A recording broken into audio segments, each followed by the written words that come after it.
here because, again, we're going to YouTube this, so we're going to be, and then let me know if you need me to go forward. It shouldn't be a problem because I think that it'll just go through. And this video, I'm more than happy to leave with you so that people can have an update about the work that's been accomplished in 2014. And so I'm so thrilled to be here again and get the opportunity to reconnect with the Peace Pickering community. But I also feel like we've been a part of each other's lives a lot this past year. So I keep saying this year. I know we're in another year now, but I mean 2014, which was, I think, such a blessing for our kids to be able to Skype with our home community here as often as we did. And I know they're very excited about Skyping today. I think they wanted to hear me speak, but I'm kind of I'm kind of glad that they're not listening, because then when I'm being critical of their public speaking, that they won't get to be critical of my public speaking. Not yet, not yet. So in 2014, so many new programs, new initiatives for our community outreach health programming were started, including a deworming campaign for 1,500 children, which, according to Poverty Action Lab, an organization running out of MIT, and they analyze the success of initiatives. To them, deworming campaigns in remote communities is the best buy to make sure that kids are attending school. So we were very thrilled to begin that in partnership with our Montessori outreach program this year, and to see so much change. We also included or started a hygiene project and did hand washing campaigns for all of our communities, and 17 hand washing stations were opened at the various primary schools and kindergartens within our program. We also did a breast cancer awareness campaign and taught 148 women how to self-exam, and are hoping that this year we'll be able to bring some cervical exam and some breast cancer examination into the villages in partnership with some hospitals from Umbea. So a lot of new things are happening. But let's go back to the beginning. And the beginning would be for all of us, Mlombwa and Laudia. So Mlombwa now is in Form 4, so she will be completing her O-levels. And if we look at the British system, which is a system that is in operation in Tanzania, it would be her first set of major national exams for moving on with then Form 5 and Form 6, and then on to university. And Mlombwa is just one of those girls that's so good at everything that she really doesn't know what she wants to be, because she's very good at everything that she's doing. So she's good at physics, she's good at chemistry, she's good at the arts. But this past year we had a real blessing, which we had a great performing arts camp run by 2 professional actors from Toronto, and who both attended NTS, which is the National Theatre School in Montreal. And after working with Mlombwa, they realized that she is truly a gifted actress as well, and said that they are hoping to be able to connect her also with the NTS community in Montreal. So there are a lot of doors that are opening for Mlombwa, and when she wrote her New Year's resolution, this past New Year's, we did a time capsule that we will be burying at the new site. And we all put our dream of where we'd like to be in the next 5 to 10 years. And Mlombwa's dream at the moment is to become the first Academy Award-winning actress from Tanzania. So, chip off the old block, you have to say. Although, that dream I stuck with until my early 20s. So I don't know, maybe hers will come true. Laudia is also doing very well. She is consistently the top school in our, the top student in our primary school program. She's shy, but she's bright. And when she has something to say, she definitely does say it. And she continues to impress us with not only her ability to synthesize information to grow as a student, but really she has a huge heart and a great capacity for caring. We had a new little boy that came into our home this past year named Gerald, and he was a year old when he came to us, and he was only 6 kilos. And he couldn't sit on his own, he couldn't lift up his head. That's all changed now, he's now walking, so that's a huge step for little Gerald. But Mlongwa and Laudia both became very quickly attached, and there wasn't, every time Mlongwa was coming back from school, she had Gerald on her lap or Gerald on her back, and the same thing with Laudia. Laudia is and continues to be a great, she has a huge heart when it comes to children, and her dream is to become a child psychologist, and that's what she would like to do. And so your 2 girls are flourishing, and I'm so thrilled that you've had the opportunity to be a part of their lives on regular Sundays, and I think that they are also so happy to get to know your community. In terms of the rest of the programs, they continue to be moving forward. The Montessori Outreach Program has now 28 registered schools. And what we're really fortunate about now is that the national government is starting to look at our model as being a model that they would like to replicate throughout the country. So this is something, it's a huge step forward. UNICEF also this year recognized the Olive Branch's efforts to bring early childhood education into remote communities or inaccessible communities. So I think for all of us, it's a great honor that we are finally being bestowed, and that we're realizing that the work that we're doing is making a difference. Our home-based care program has expanded to include care for people living with diabetes, epilepsy, high blood pressure, and other long-term disabilities.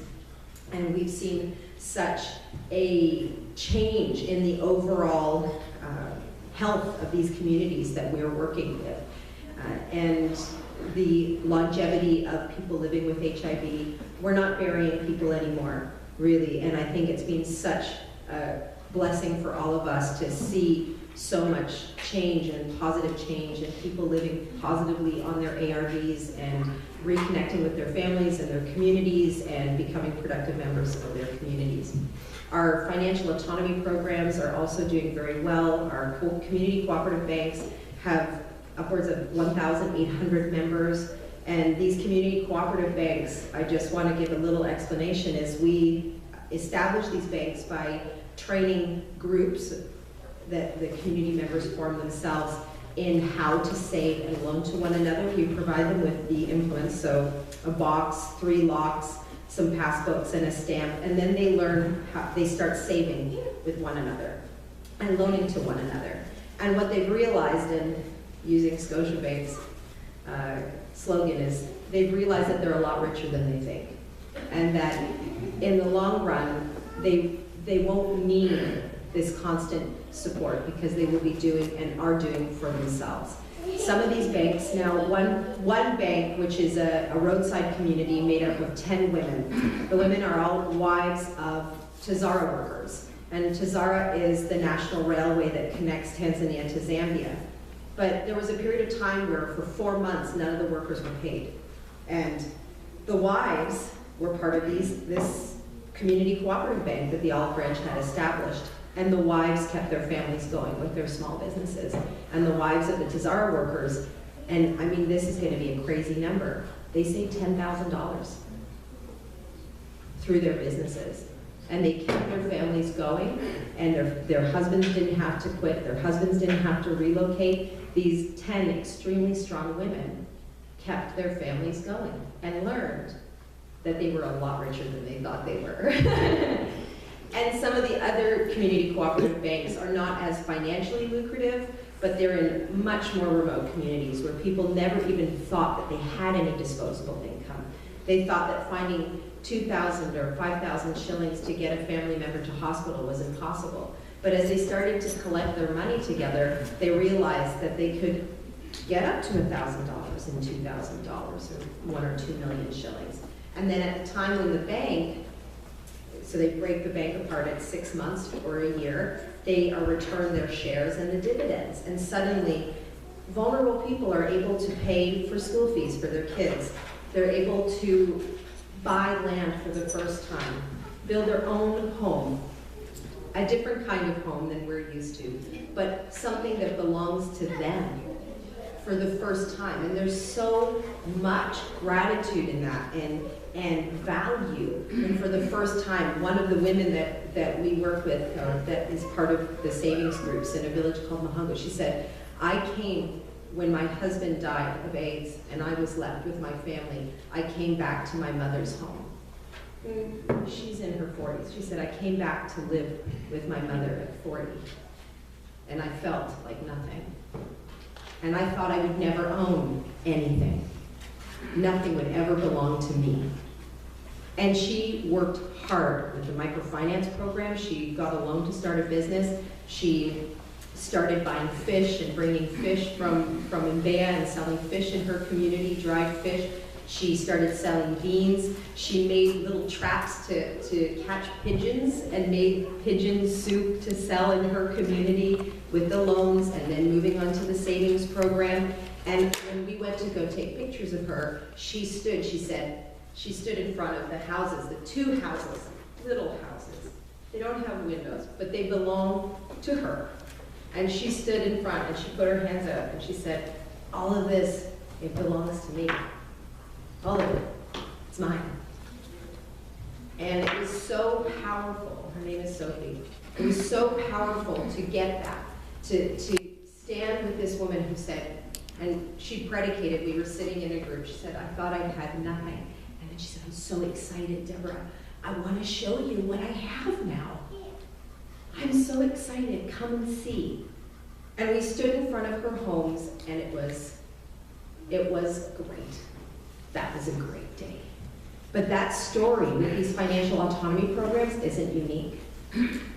It's multiplied by 1,800. And also, one of the things that's been amazing about these financial autonomy programs is that it used to be that people in these communities would have to take farming loans from the local rich guy. And those loans were at 100% interest. If you borrow 1 bag of rice, you owe 2.